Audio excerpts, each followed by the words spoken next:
পটল খেতে খেতে যখন বোর হয়ে যায় তখন মা এই রেসিপিটা বানিয়ে ফেলে। নমস্কার বন্ধুরা, আজকের রেসিপি পটল বাহারি। ভিডিওটি ভালো লাগলে অবশ্যই লাইক, শেয়ার আর সাবস্ক্রাইব করবেন। তো চলুন দেখা যাক কিভাবে পটল বাহারি বানাতে হয়। পটল বাহারি বানানোর জন্য আমি প্রথমে নিয়ে নিয়েছি পটল, নুন হলুদ মাখিয়ে, আলুটা ভাপিয়ে নিয়েছি, নারকোল কোড়া, টমেটো স্লাইস করে কেটে নিয়েছি, চেরা কাঁচা পাকা লঙ্কা, কারি পাতা আর একটু কিশমিশ। আর পটলটাকে আমি মাঝখান দিয়ে চিড়ে নিয়েছি, আপনারাও অবশ্যই চিড়ে নেবেন। আমার আর লাগছে গোবিন্দভোগ চাল, চিনি, নুন আর কালো জিরে। আমি এবার কড়াইতে তেল গরম করতে বসিয়ে দিচ্ছি। এর মধ্যে আমি কালো জিরে ফোড়ন দেব।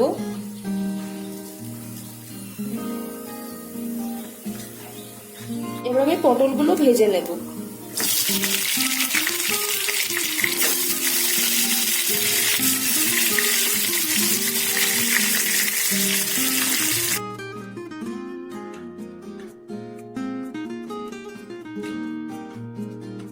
এবার পটলগুলো নামিয়ে নিচ্ছি।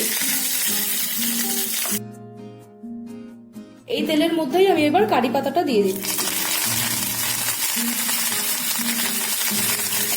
এবার আলুগুলো দিয়ে দিচ্ছি।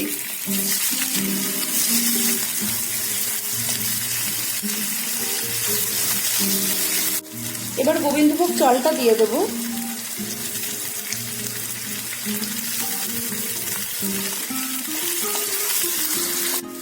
এবার চেরা কাঁচা পাকা লঙ্কাগুলো দিয়ে দিচ্ছি।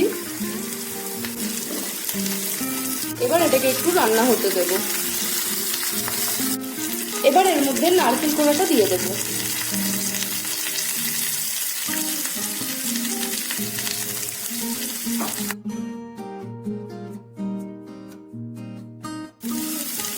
এবার দিয়ে দেব নুন পরিমাণ মতো,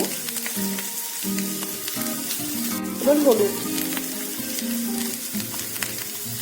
এবার স্লাইস করে কেটে রাখা টমেটোটা দিয়ে দেব। আবার এটাকে ভালো করে মিশিয়ে নেব। এবার এর মধ্যে আমি জল দিয়ে দেব।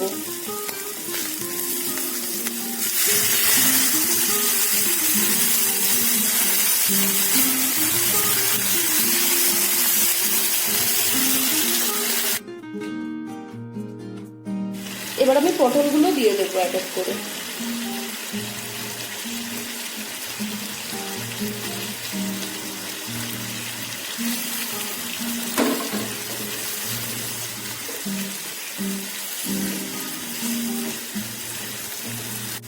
এবার এটাকে ঢেকে রেখে দেবো 5 মিনিটের জন্য। এটা আমার প্রায় রান্না হয়ে এসছে। দারুণ একটা গন্ধ বেরোচ্ছে। এবার আমি এর মধ্যে কিশমিশ অ্যাড করব। সামান্য একটু চিনি দিয়ে দেবো, এবার একদম সামান্য। এবার দিয়ে দেবো 2 চামচ ঘি।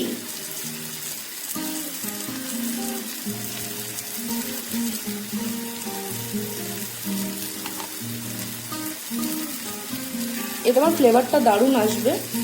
এবার এটাকে ভালো করে মিশিয়ে নেব।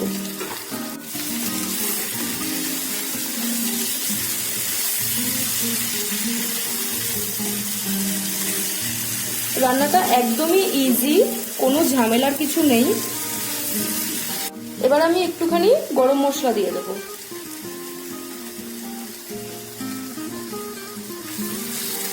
এটা যেহেতু একটু শুকনো শুকনো দেখতে হবে, তো আমি এবার এটাকে আরেকটু ঢেকে রেখে দেবো 5 মিনিটের জন্য। এবার ঢাকনাটা খুলে এটাকে আবার একটু ভালো করে নেড়ে চেড়ে নিচ্ছি। এটা রেডি হয়ে গেছে।